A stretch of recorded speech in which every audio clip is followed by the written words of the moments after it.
Today we're installing Pegboard in a makerspace, and I'll show you how to do this in 2 hours and under 25 bucks with a little creativity and upcycling.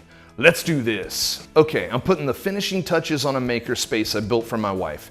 And while totes and storage containers are great for crafting materials, Pegboard can really take your space to the next level by using more of that vertical square footage for keeping tools in easy reach. And speaking of vertical space, I've got my buddy John here helping me with some of the heavy lifting. And since he's a tall, strapping specimen of a man, he offers an additional 6 inches of reach, which will be helpful.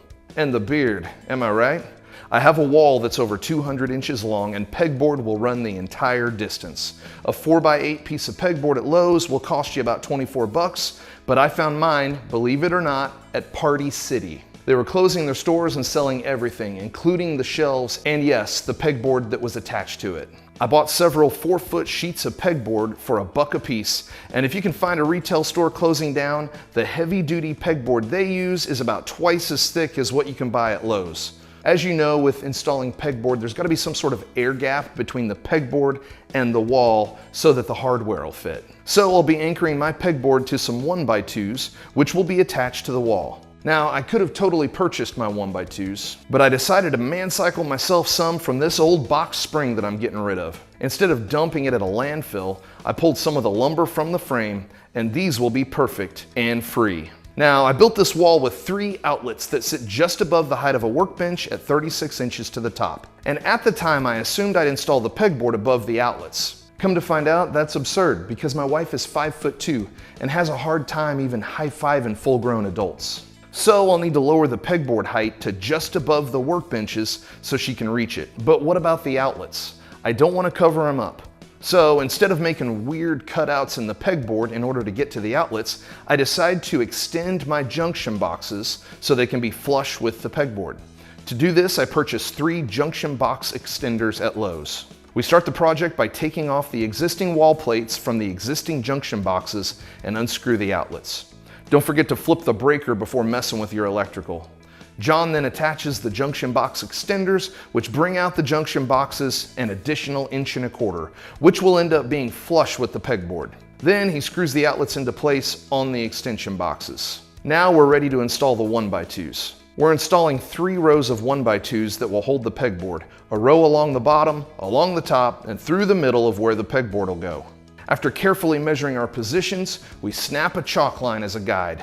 It's essential that these get attached to studs, so we measure and mark where our studs sit as well.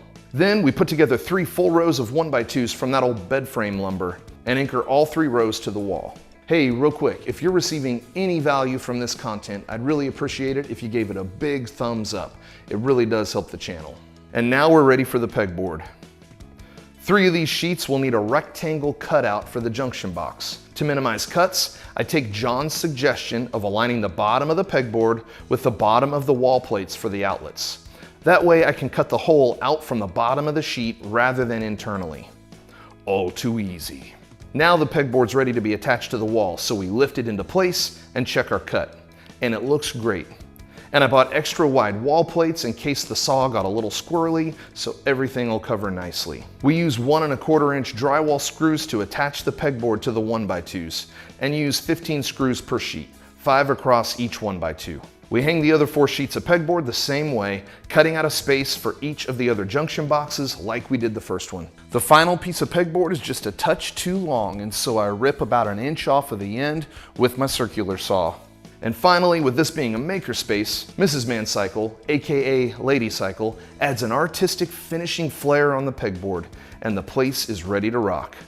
Over 200 inches of Pegboard in 2 hours for under 25 bucks. Yeah boy! From here, if you'd like to see a time lapse of building this makerspace from the beginning, I've got a video you can check out right here. And if after seeing this video you feel like I've earned your subscription, just click the Man-Cycle logo right here. See you next time.